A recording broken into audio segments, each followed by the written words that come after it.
Assalamualaikum warahmatullahi wabarakatuh. Selamat siang, salam sejahtera bagi kita semua. Yang terhormat Ibu Yuli Setianingsih SPD MPD sebagai Kepala Sekolah SDS Tanda 2 PDI, Bapak Ibu Guru yang saya hormati, marilah kita panjatkan puja dan puji syukur kita kehadirat Tuhan Yang Maha Esa atas berkat rahmat dan nikmat-Nya. Siang hari ini kita dapat berkumpul dalam acara diseminasi guru penggerak berbagi pemahaman dan pengalaman penerapan budaya positif. Hadirin berbahagia, sebelum kita memulai acara ini, izinkan saya untuk membacakan susunan acara sebagai berikut. 1. Pembukaan. 2. Menyanyikan lagu kebangsaan Indonesia Raya. 3. Sambutan dari Kepala Sekolah SDS Tanda 2 PDI. 4. Pemaparan materi. 5. Tanya jawab. 6. Doa dan 7. Penutup. Marilah Bapak Ibu hadirin sekalian, kita buka acara siang hari ini dengan bacaan basmalah bersama-sama. Bismillahirrahmanirrahim.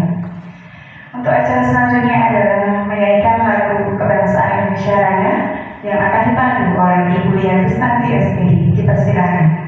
Hadirin dimohon berdiri.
Hadirin dimohon duduk kembali.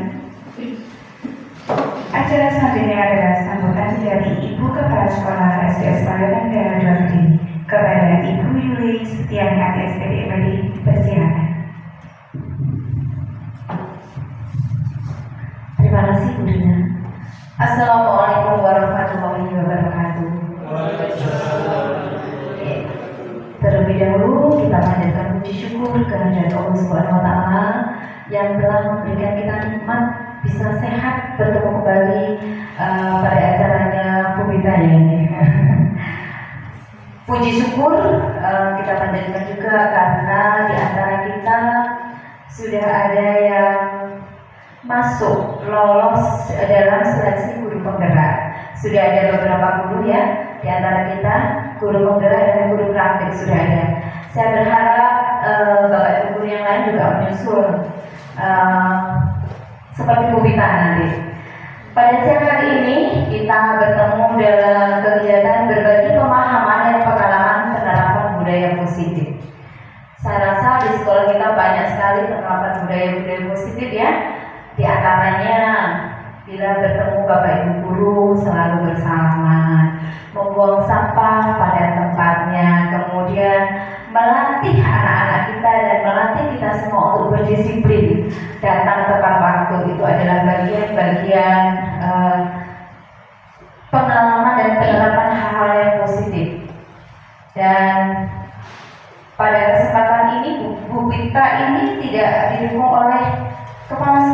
saja loh. Pada kenyataannya teman-teman juga siap hadir kan?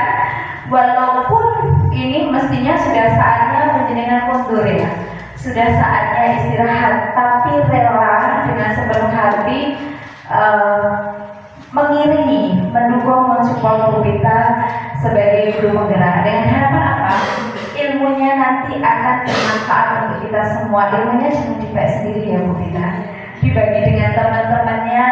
Dan di sini saya berharap Bu Pita bisa menjadi agen perubahan di sekolah kita.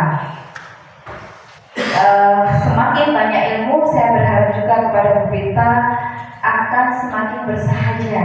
Bukan dengan banyak ilmu akan semakin meninggikan diri, tidak. Kita pakai ilmunya tadi, semakin berisi dia akan semakin menunduk. Dan jadikanlah ini sebagai berkat Bu Pita. Dengan ilmu penjenengan bisa berbagi ke semua sehingga nanti akan kembali lagi berkatnya ke Bu Pita ya.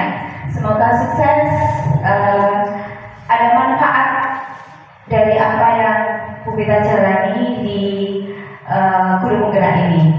Dan saya bersyukur yang selanjutnya adalah kegiatan guru penggerak ini tidak menyita waktu tugas mengajar Bu Pita. Jadi kegiatannya di luar jam mengajar. Kalau dulu sempat ya kita merasakan bagaimana penjenengan membantu Bapak Ibu guru yang lain menggantikan jamnya tanpa keluh kesah. Nah sekarang sudah mulai ada perubahan, jadi akan lebih efektif dan lebih bermanfaat. Harapan saya ke tadi Bu Pita, ilmunya bermanfaat, dibagi ke teman-teman, dan penjenengan bisa jadi agen perubahan di sekolah kita. Saya rasa itu saja, monggo kegiatan dilanjutkan. Mohon izin saya undur dulu nanti karena ada kegiatan lain. Terima kasih. Assalamualaikum warahmatullahi wabarakatuh. Saya serahkan kembali ke Bu Pita. Terima kasih Bu Tia atas sambutannya. Acara selanjutnya adalah pemaparan materi yang akan disampaikan oleh Ibu Pita Ewawati SC. Dipersilakan. Terima kasih Bu Rina, terima kasih Bu Tia atas kesempatan pada siang hari ini. Baik Bapak dan Ibu guru sekalian, kita di sini belajar bersama ya. Kita sharing tentang pengalaman dan pemahaman penerapan budaya positif kita di sekolah. Baik. Saya sudah bergabung di guru penggerak sudah selama 1 bulan ini dan sudah mempelajari 1 modul. Di dalamnya ada submodul yang pertama yaitu refleksi filosofis pendidikan nasional diajar Dewan Poro. Yang kedua, nilai dan peran guru penggerak. Ketiga, visi guru penggerak. Dan keempat adalah budaya positif. Dan kali ini kita akan mempelajari tentang budaya positif yang di modul ke 1.4. Pertama-tama kami ucapkan selamat datang para guru hebat.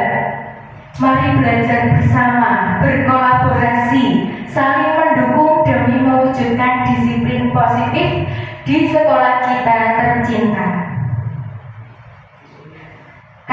Saya di sini mau pantun dulu sih. Bisa dijawab nanti. Iya. Jalan-jalan ke Mangga 2. Tidak lupa membeli pasar. Selamat datang rekan-rekan semua. Mari kita mulai presentasi dengan bahagia.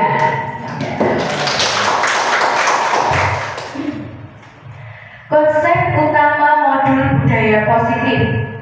Yang pertama yaitu disiplin positif. Yang kedua, motivasi perilaku manusia. Yang ketiga, kebutuhan dasar manusia. Keempat, keyakinan kelas. Kelima, posisi kontrol restitusi. Dan terakhir, segitiga restitusi. Nanti kita akan melihat satu persatu dari disiplin positif dahulu. Bapak Ibu sudah tahu disiplin positif? Sudah belum? Belum. Kita lihat dalam budaya kita, makna kata disiplin dimaknai menjadi sesuatu yang dilakukan seseorang pada orang lain untuk mendapatkan kepatuhan. kita cenderung menumbuhkan kata disiplin dengan ketidaknyamanan.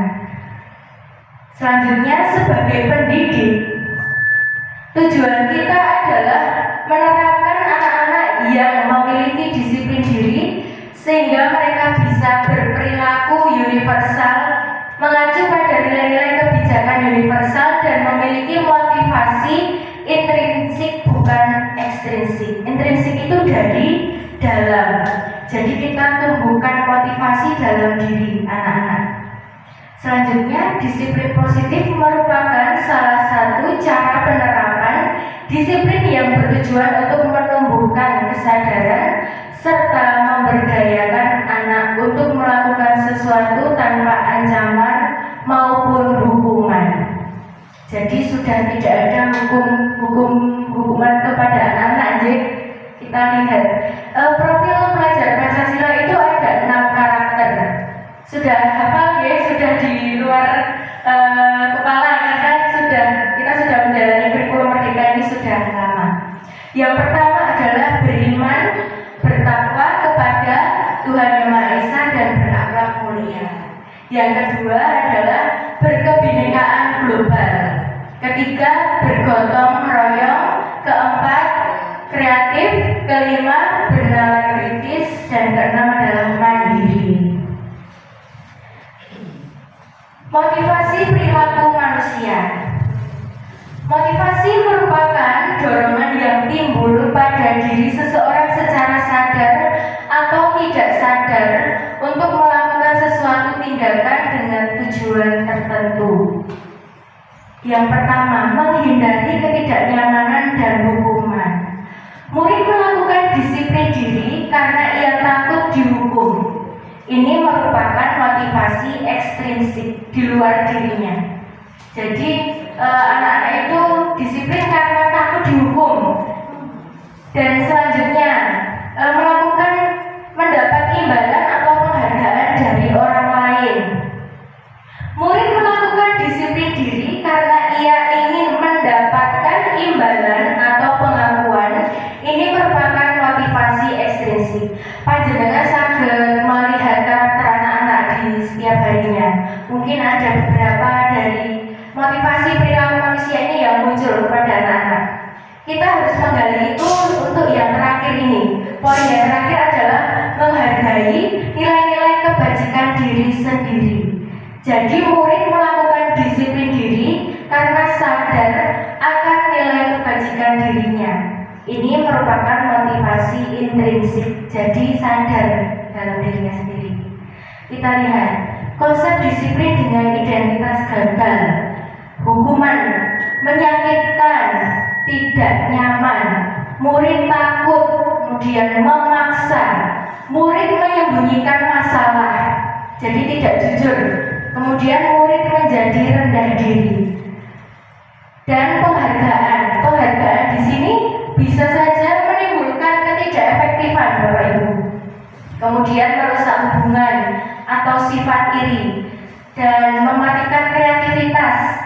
Menghukum dengan sistem ranking sehingga sekarang tidak ada di kurikulum merdeka, tidak ada ranking ya. Jadi semua anak itu setara, sama. Kemudian yang terakhir merampas hak menghargai dirinya. Kita lihat konsep disiplin dengan identitas yang sukses itu bagaimana. Kita lihat konsekuensi. Penguatan jangka pendek, perlu monitoring berkelanjutan, kemudian stimulus respon, murid menghormati peraturan, kehilangan waktu untuk merenungi kesalahan.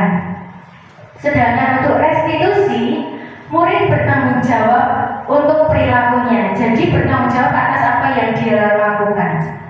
Fokus pada pemecahan masalah jangka panjang. Murid menghormati dirinya dan orang lain. Dilihat perilakunya, teori restitusi, dirinya memegang kontrol, kemudian murid bersemangat memperbaiki kesalahan. Kita lihat konsep disiplin dengan pendekatan restitusi, sebuah cara menanamkan disiplin positif kepada murid. Kita lihat pengertian restitusi terlebih dahulu. Restitusi adalah proses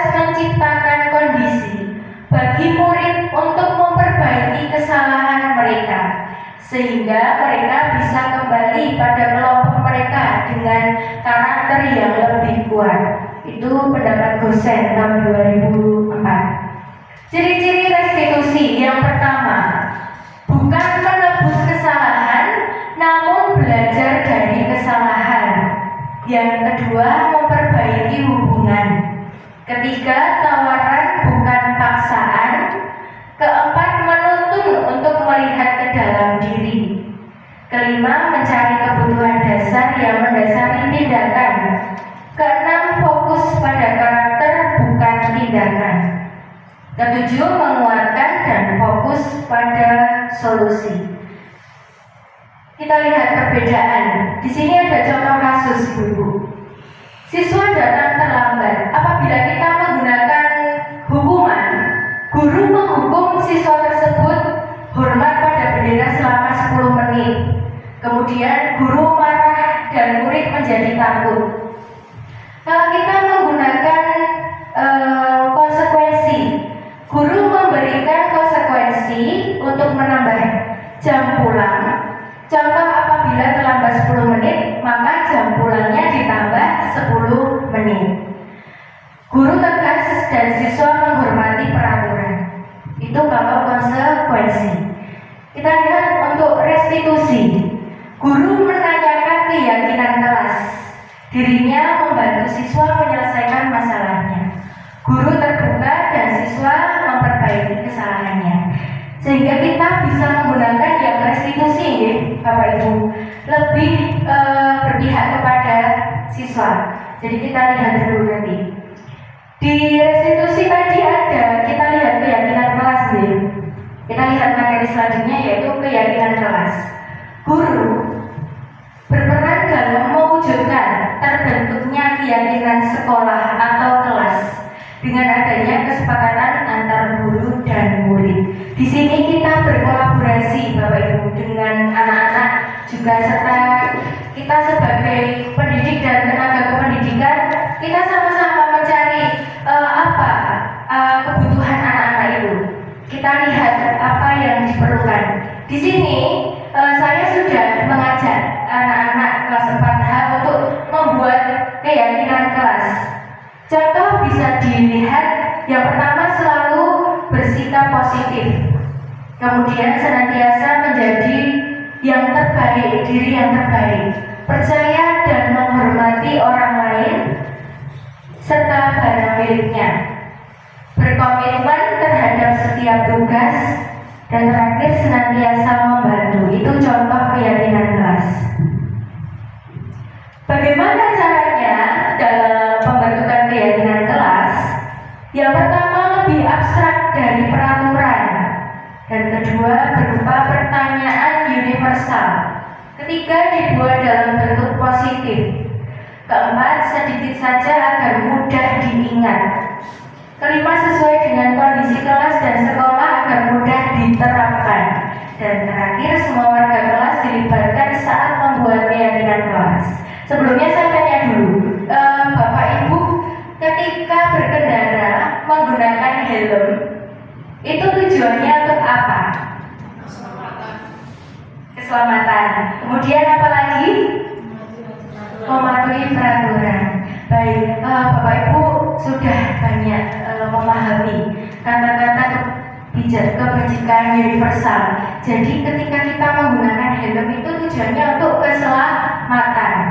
Apabila anak-anak membuang sampah sembarangan, sehingga kita menyuruh anak jangan membuang sampah sembarangan, itu tujuannya kemana? Ke arah kebajikan universalnya kemana, Bapak Ibu? Kebersihan. Ya, betul. Baik, seperti itu contoh dari keyakinan kelas. Jadi kita bisa mengambil satu kata yang positif yang mudah diingat oleh anak-anak.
Kebutuhan dasar manusia. Jadi begini Bapak dan Ibu, anak-anak itu mempunyai fondasi di dalam dirinya. Ada beberapa kebutuhan yang dibutuhkan anak-anak dalam menghadapi kehidupan ini. Terutama anak-anak itu setiap hari kan bertemu kita di sekolah, sehingga anak-anak datang, kemudian di sekolah itu banyak karakter yang timbul. Ada yang bikin keributan atau masalah dengan temannya, kemudian ada yang mengikuti pelajaran dengan baik. Itu berdasarkan kebutuhan dasar manusia. Kita lihat yang pertama adalah bertahan hidup. Ini dari segi fisik. Anak-anak membutuhkan makan dan minum seperti itu. Dan selanjutnya kasih sayang dan rasa diterima, penguasaan, kebebasan dan kesenangan. Ini adalah dukungan dari psikisnya anak-anak. Apakah anak-anak itu dapat kasih sayang dari orang tuanya, kemudian lingkungan di rumah, bapak ibu guru di sekolah, itu sangat penting dalam kehidupan anak-anak di sekolah. Selanjutnya adalah 5 posisi kontrol restitusi. Jadi kita di sini bisa sebagai penghukum, kemudian pembuat rasa bersalah, bisa jadi teman, kemudian pemantau, dan manajer. Selanjutnya, contoh penerapan 5 posisi kontrol, yaitu pada kasus siswa tidak memakai atribut lengkap saat upacara bendera. Apabila kita sebagai penghukum, kita nanti akan menghukum anak. Jadi patuhi aturan sekolah, kemudian berdiri di depan barisan. Kalau di posisi pembuat rasa bersalah, berapa kali ibu harus memberitahu kamu, bu guru kecewa sama kamu? Itu akan menimbulkan rasa bersalah pada anak. Kalau kita sebagai teman, ayolah yang tertib, buat bu guru bangga. Kali ini tidak apa-apa kamu salah. Ketika kita menjadi pemantau, kamu sudah melanggar. Apa peraturan dan konsekuensinya? Kita tanya kepada anak-anak. Ketika kita menjadi manajer, apakah kamu tahu kesalahanmu? Kira-kira bagaimana kamu memperbaiki kesalahan ini? Dari 5 posisi kontrol ini kita lihat kebutuhan anak-anak. Tetapi sekarang lebih ditekankan pada posisi yang membuat anak-anak itu aman dan nyaman, sehingga kita bisa lihat menjadi teman, kemudian pemantau dan manajer. Kita lihat segitiga restitusi. Apa itu segitiga restitusi? Itu adalah suatu proses dialog atau percakapan yang dijalankan guru atau orang tua agar dapat menghasilkan peserta didik yang mandiri dan bertanggung jawab.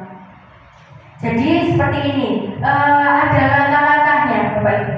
Yang pertama, kita menstabilkan dulu identitas anak ketika anak tersebut melakukan suatu kesalahan. Dan kedua, validasi tindakan yang salah. Dan ketiga, menanyakan keyakinan. Dari 3 tersebut memiliki pengertian masing-masing. Nanti kita lihat selanjutnya. Yang pertama, menstabilkan identitas. Berdasarkan prinsip membuat kesalahan adalah bagian dari proses pembelajaran. Tidak ada anak yang sempurna. Begitu pula kita, ya Bapak Ibu. Kita juga tidak sempurna. Sehingga pasti suatu saat kita akan membuat kesalahan. Tetapi bagaimana cara kita menyelesaikan masalah tersebut dengan posisi yang bisa nyaman pada anak-anak. Yang kedua, menggeser identitas gagal ke proses yang tadi sudah saya sampaikan. Selanjutnya, validasi tindakan yang salah. Berdasarkan prinsip setiap perilaku berupaya memenuhi suatu kebutuhan tertentu. Pasti itu. Guru akan bergeser dari pemikiran stimulus respon menjadi proaktif. Kemudian mengenali dan mengakui kebutuhan murid akan memperbaiki hubungan dengan murid. Selanjutnya menanyakan keyakinan.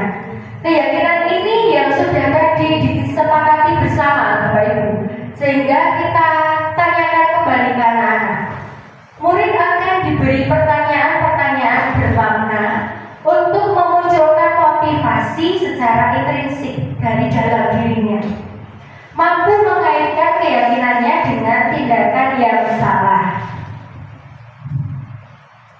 Di sini saya akan memberikan contoh penerapan segitiga restitusi. Yang pertama, kasus siswa yang terlambat datang ke sekolah, dan kedua, kasus siswa yang tidak melaksanakan piket kelas.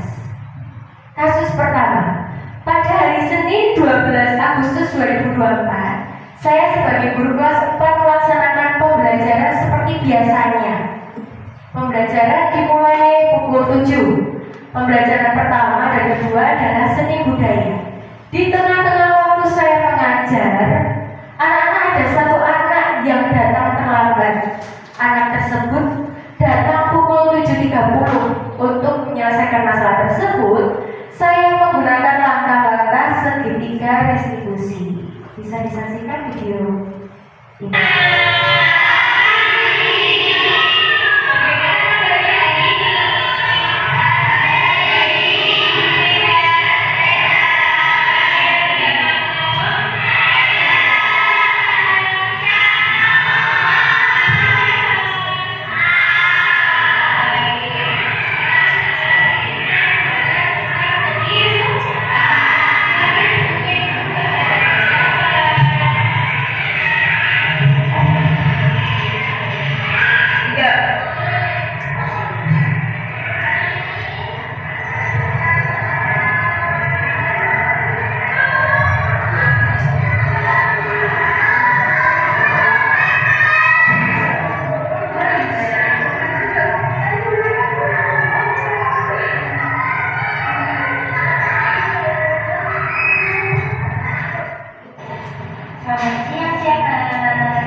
Stabilkan identitas dulu. Kita mau tanya soalnya, tadi persen terlambat.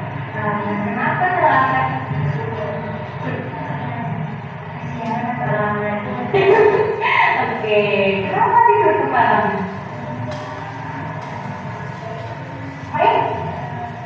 Enggak. Lihat ini.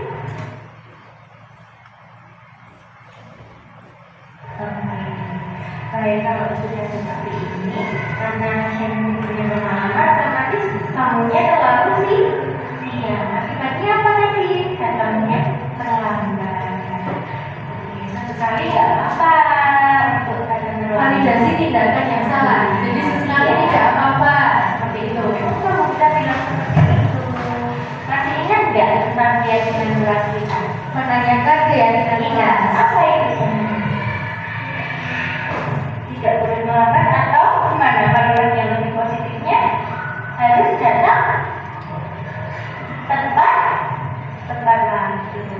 Oke, hal ini saya ulang lagi atau enggak? Ini selesai ya. Oke, tas dulu.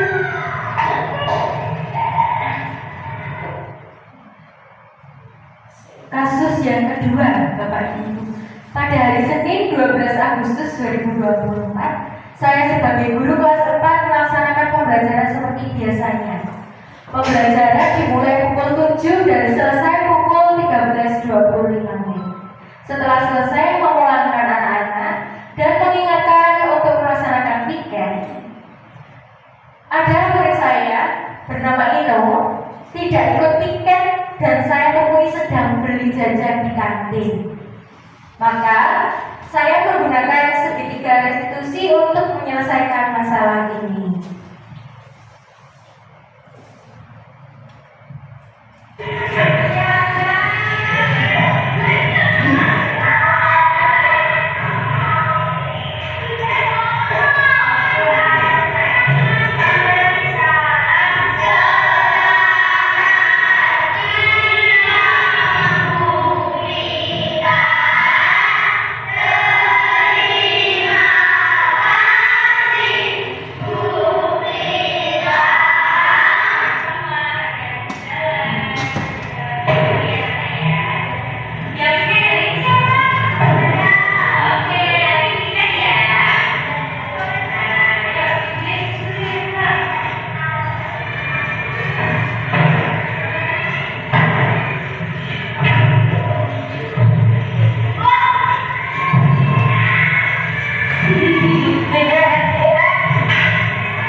jajan.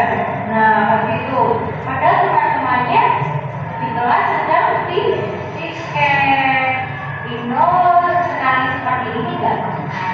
Untuk besok lagi minggu depan ketika mungkin hari Senin harus ikut membersihkan kelas bersama teman-teman ya.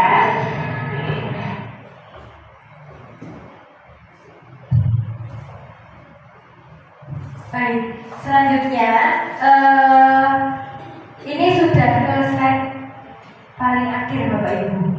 Kita lihat dalam penerapan program disiplin positif, hendaknya guru memiliki standar kepribadian profesional dan sosial yang baik, di mana guru mampu berefleksi pada posisi kontrolnya saat ini, bagaimana perjalanannya dirinya sebagai seorang among, posisi manajer yang menuntun murid-murid menjadi insan yang mandiri, merdeka, dan bertanggung jawab.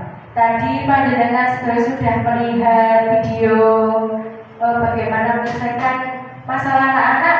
Nanti bisa diterapkan ya Bapak Ibu di kehidupan sehari-hari, terutama dalam kegiatan pembelajaran kita di sekolah. Monggo dari Bapak Ibu ada pertanyaan, langsung Bu Rina saya langsung tanyakan. Ada pertanyaan? Oh iya, dari Bu Hana. Monggo Bu Hana maju ke depan. Silakan.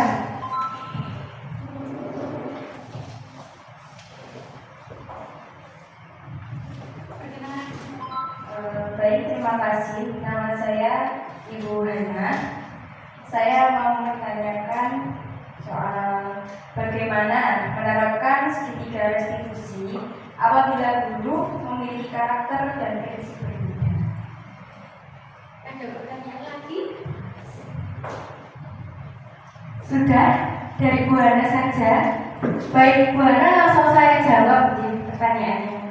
Jadi begini, saya ulangi dulu pertanyaannya. Bagaimana menerapkan segitiga restitusi apabila guru memiliki karakter yang berbeda? Kita harus menyamakan persepsi dahulu, Bapak Ibu. Jadi kita lihat tujuan kita itu kemana, anak yang bagaimana, sehingga ketika kita menyelesaikan suatu masalah nanti kita samakan dulu persepsinya. Kita berkolaborasi terlebih dahulu sebelum kita terjun terhadap anak-anak. Jadi kita pusatkan dulu kemana anak-anak, kebutuhan anak-anak yang diharapkan. Begitu. Apakah sudah terjawab Bu Hana? Iya. Sudah ya. Baik, ada pertanyaan lagi Bapak Ibu? Sudah cukup? Sudah cukup. Baik, saya kembalikan ke Bu Rina. Terima kasih Bu Rina atas materinya. Hadirin yang berbahagia, izinkan saya untuk memberikan kesimpulan ini. Bahwa dari materi yang sudah disampaikan, kesimpulannya adalah peran guru sangat penting untuk menumbuhkan kesadaran siswa dan berdisiplin, bukan karena rasa takut atau ada imbalan dan lain-lain, tetapi karena adanya kesadaran diri pribadi siswa. Diharapkan siswa memiliki kesadaran positif sehingga menjadi pelajar Pancasila yang siap menghadapi tantangan di masa depan. Baik, hari ini untuk sesi selanjutnya adalah doa untuk kepada Bapak yang mulia, dipersilakan untuk memimpin doa.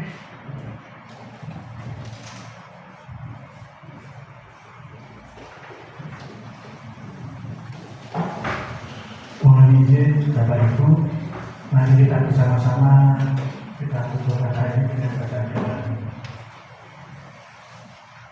Yang beragama Muslim mengaminkan doa saya, yang beragama non-Muslim berdoa sesuai dengan keyakinan. A'udzubillahi minasyaitonir rajim. Bismillahirrahmanirrahim. Alhamdulillahirabbil alamin. Ya dzal jalali wal ikram. Allahumma shalli ala sayyidina Muhammad wa ala ali sayyidina Muhammad. Allahumma ighfir li dhunubi wa li walidayya warhamhuma kama rabbayana shighara. Allahumma ighfir lana dhunubana wa li walidina wa li jami'il muslimin wal muslimat wal mu'minin wal mu'minat al ahya'i minhum wal amwat. Rabbana hab lana min azwajina wa dhurriyyatina qurrata a'yun waj'alna lil muttaqina imama. Rabbi habli minas sholihin, Rabbi habli minas sholihin, Rabbi habli minas sholihin. Rabbana zalamna anfusana wa illam taghfir lana wa tarhamna lanakunanna minal khasirin. La ilaha illa anta subhanaka inni kuntu minadh dhalimin. Rabbana atina fid dunya hasanah wa fil akhirati hasanah wa qina adzabannar. Ya aziz ya ghaffar ya rabbal alamin. Wassalamualaikum warahmatullahi wabarakatuh. Terima kasih Pak Enia. Baik, hari ini berbahagia. Tibalah kita di acara terakhir yaitu penutup. Sudah punya acara kita lalui bersama-sama. Saya harap acara siang hari ini dapat kita implementasikan ke pembelajaran kita sehingga bisa menjadi guru-guru hebat mendidik anak-anak yang lebih hebat lagi. Marilah kita baca hadirat bersama-sama. Alhamdulillah. Terima kasih Bapak Ibu Guru atas kehadirannya. Saya ucapkan terima kasih dan saya mohon maaf jika ada salah kurang lebihnya. Wassalamualaikum warahmatullahi wabarakatuh. Sesi selanjutnya foto-foto di Bapak Ibu. Sudah selesai. Puji Tuhan. Ayo foto dulu, baru. Enggak, 1 jam ya.